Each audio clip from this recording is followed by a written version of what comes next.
O PIB da China desacelerou no segundo trimestre, afetada pela rígida política anti-Covid e pela queda no mercado imobiliário. E quando dá uma balada na China, a gente sabe que abala geral, né?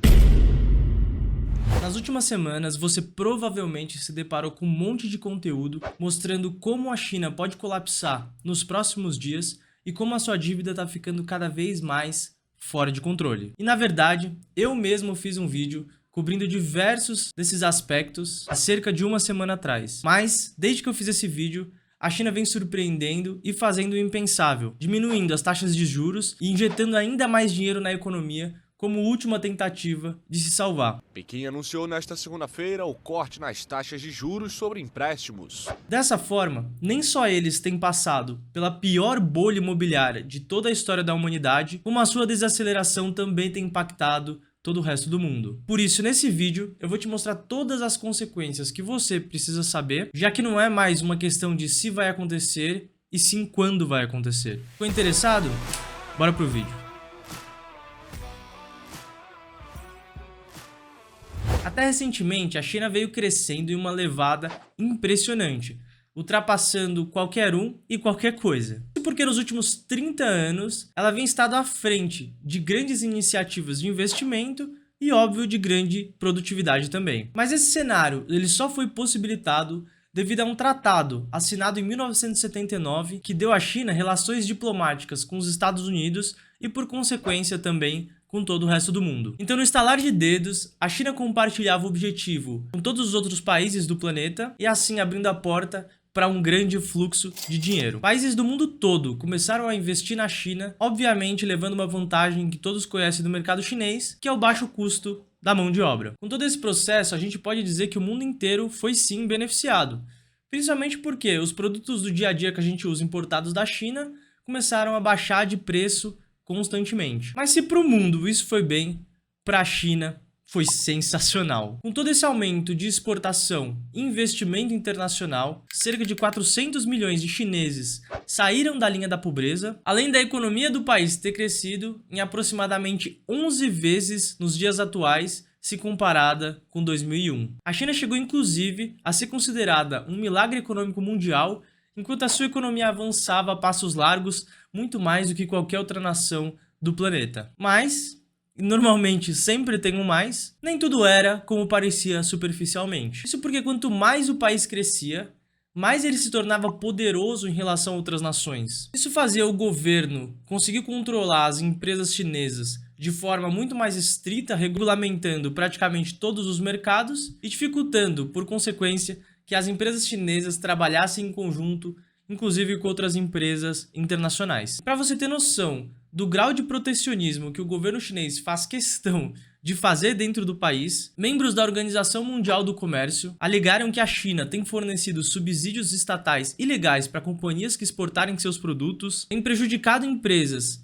que não compram produtos de marcas chinesas e, além de tudo isso, tem controlado a cadeia de suprimento, taxando matérias-primas chinesas só para empresas estrangeiras. E pior que isso, também existem alegações que a China tem desvalorizado sua própria moeda como incentivo aqui para que outros países comprem seus produtos com desconto ainda maior. Isso tudo levou o país a crescer em um ritmo muito acelerado, mas obviamente não muito sustentável. Você já ouviu o ditado, quanto maior a altura, maior a queda? Nada descreve melhor essa frase do que a economia chinesa, que tem rapidamente virado vítima do seu próprio sucesso, gerando também um efeito cascata no mundo todo. Eu vou dividir aqui nesse vídeo o estado econômico atual da China em 3 grandes partes. A primeira delas é a política de zero Covid. E ela realmente significa o que o próprio nome diz, ou seja, tolerância zero para Covid, com o governo podendo impor lockdowns extremamente rigorosos, mantendo uma regulamentação muito apertada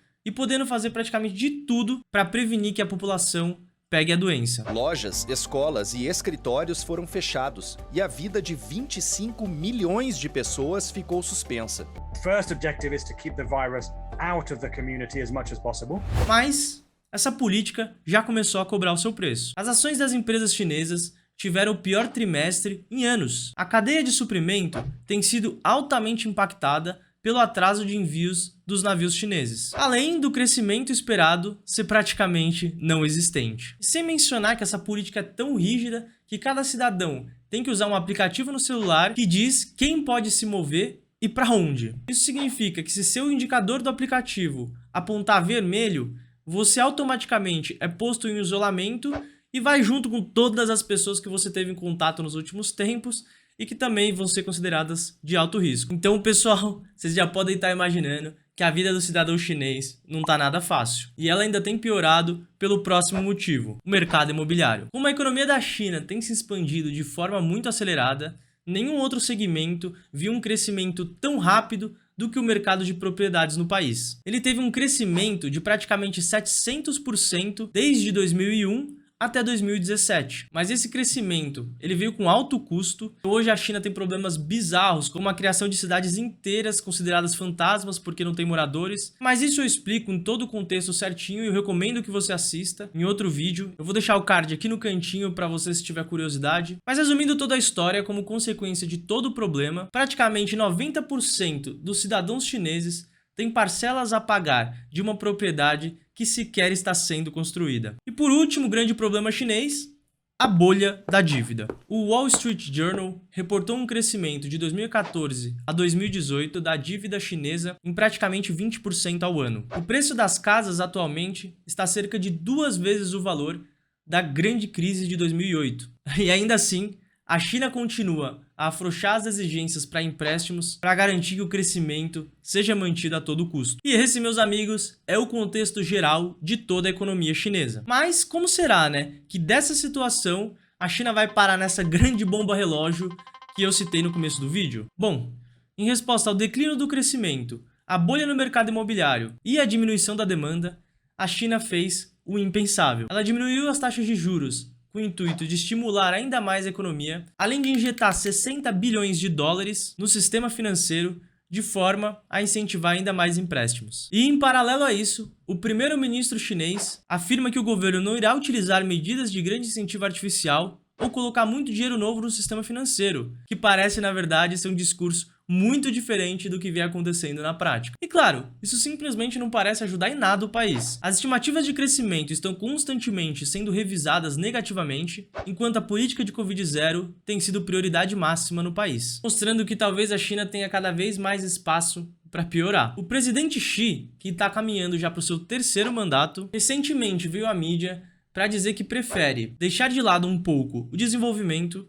no lugar de arriscar a segurança e saúde das pessoas. E a verdade é que alguns jornalistas pensam que isso pode ser só um bode expiatório para disfarçar o problema real e profundo de instabilidade econômica que o país passa, chamado de medo de gastar dinheiro. Qualquer economia crescente quer que as pessoas se sintam à vontade e confortáveis com suas finanças pessoais para que elas possam cada vez mais gastar dinheiro, comprar produtos, pegar mais empréstimos e serem capazes principalmente de reinvestir na infraestrutura do país que está em crescimento. Mas, com essas perspectivas negativas da China, cada vez mais as pessoas estão passando a poupar mais dinheiro e criando um ciclo naquele estilo de quem veio primeiro, o ovo ou a galinha, em que as pessoas estão gastando cada vez menos porque os preços estão caindo e os preços estão caindo cada vez mais porque as pessoas estão gastando menos. Esse mesmo movimento também vem acontecendo no próprio mercado imobiliário. Como você já deve saber, 96% dos chineses estão expostos a esse mercado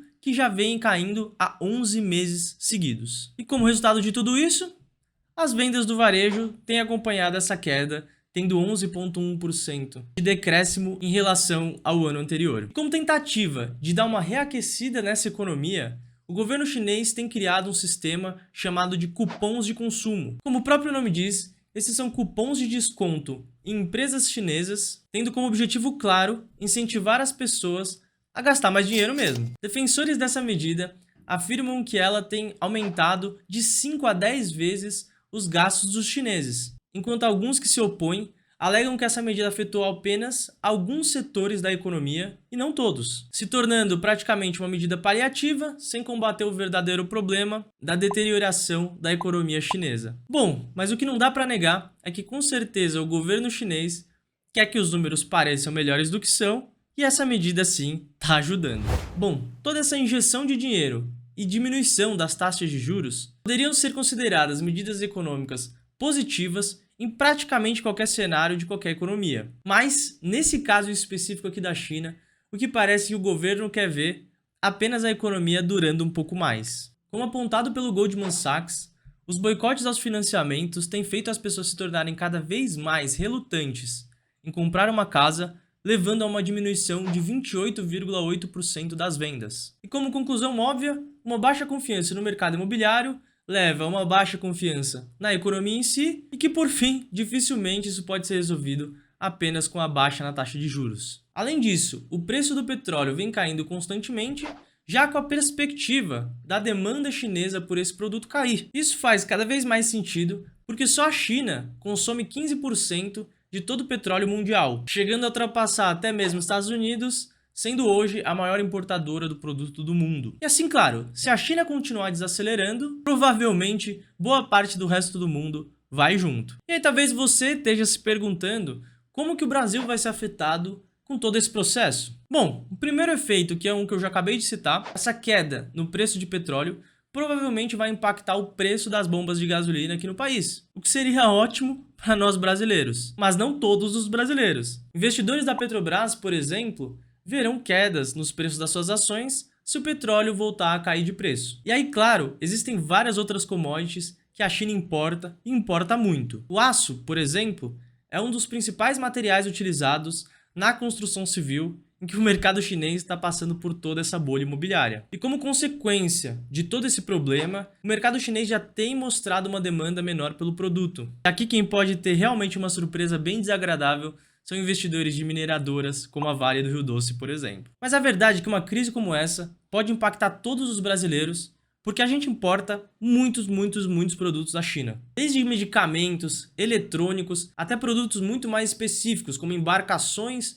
ou produtos químicos, por exemplo. Muitos desses produtos industrializados vão ter um acréscimo de preço bem relevante, caso essa economia chinesa continue se deteriorando da forma que a gente está vendo. Bom, se você aqui gostou do conteúdo e quer saber mais, ver mais conteúdos como esse, se inscreve no canal. Eu tô com a meta de bater 10 mil inscritos até o fim do ano e eu conto com você para isso. Fechou? O vídeo foi esse, comenta o que você achou, falou, fui!